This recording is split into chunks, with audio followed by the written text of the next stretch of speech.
How do we use digital as an enabler for public sector reform? Digital does make our work more efficient as a government, us more effective, at the same time improves the lives of our people, saving them time, money, making their lives more convenient and efficient. That is why in Estonia, all we need to sign, we sign digitally. That is why if we park on the street, we park with our mobile. We have a national health record, so whenever I go to see a doctor, my medical history is accessible to him or her. The internet is revolutionising everything it touches. The Mika report, published annually on the internet, shows a whole plethora of business capabilities and technologies which can just be consumed over the cloud. All things that we used to have big administrations to do for us. Increasingly, the technology exists to deliver our face-to-face public services that we all want, while bypassing many of the traditional organisations that provided them altogether. What do we need to consider? We need to meet the citizen expectation around better use of digital, more easily used services, and two, we need to make the services more efficient in line with civil service reform.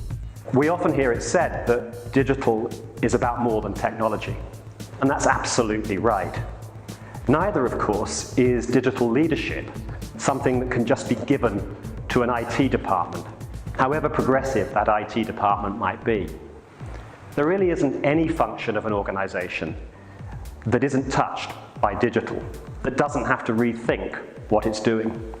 New forms of procurement, so that we avoid being locked in to long-term contracts that don't allow us to take advantage of new and emerging technologies.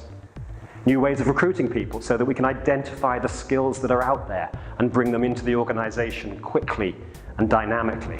Having a website being on the net is really just putting a nice front end on an old creaky organisation. It's not digital per se, it's just good technology. The challenge is actually rethinking what the arrival of that shared plumbing of the internet means for the organisation itself. So actually being of the net rather than just on the net. So rather than being a Blockbuster Video, which just shortly before it went into receivership refurbished its website, its front end, the actual answer to what the internet meant in that industry was Netflix, a completely different business model. So how do we ensure that we get a Netflix rather than a Blockbuster government for future generations? And how do we spend lots more money on actual public services rather than administration? What will underpin our success? The digital infrastructure are provided mainly by private companies, and we need to make sure that Scotland is seen to be a really great place to invest. So all public bodies, through access to public infrastructure, through the planning system, and through whatever other levers we can use, making Scotland a really great place to come is absolutely key. There's an amazing opportunity that is currently untapped for public services in Scotland to do things differently, and that's to look at smart technology. It's already an infrastructure that is in place across public services and available to use thanks to the National Entitlement Card, and one that we use already at Young Scot. But the potential is so much greater. What we have seen our key role as a government to allow everybody to go digital, not just in public sector but beyond, has been to put in place the good enabling platforms. That is why we have a digital identity for the whole country, because that allows us to securely log into any web service and website out there. What does this mean for us as leaders? Involving young people works incredibly well, and we know that that leads to better outcomes for everyone. Partnership working between the public sector, working with government, academia and industry to co-create the products and services of the futures. One of the key areas we need to improve to be truly 21st century organisations is adaptive execution.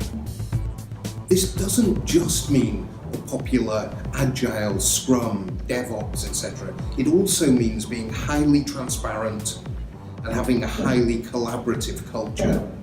The digital world is a fast-moving world, and digital leaders need to lead their organisations in an agile way. And that means a number of different things. Firstly, it means committing to a strategy of trialling, of testing, of constantly innovating and iterating and improving the products and services that we offer. Secondly, it means putting ourselves in a position where we listen and react to the people who actually use our services, invite their views and respond to them. And thirdly, it means looking outside the confines of our own organisation in order to find the talent and expertise we need. What do we need to do differently? We all consume one version of Google rather than, for example, building our own search engines. So why do we pay for hundreds of different versions of HR, payments, registration, identity checking, etc., when they're really just different flavours of the same thing? I think leaders need to invest in capability. If I look at all the good work that's gone on over the last month in Scotland, DWP shipped their academy team to Edinburgh for 4 weeks. Been training a variety of civil servants in what that really means to be digital and agile. Stop trying to get ahead of young people when it comes to designing and using digital. The best way is to allow them to lead and learn alongside them. Final thoughts. What digital allows you to do is to make progress at a speed and with a breadth that we couldn't have even dreamt of before. So we have always had the benefit of very strong political and administrative leadership and demand to do things digitally. Local government have just appointed a Chief Digital Officer and a Chief Technology Officer. What an amazing opportunity for them to work in partnership with the Scottish Government, with health, with the third sector, to drive real change at scale across all sectors of our economy and our society. Literally, at the end of the day, I think it is the most important thing is to get going, just start doing things. I mean, debates can take a long time, but the best debate is based on evidence, and evidence only comes from doing things.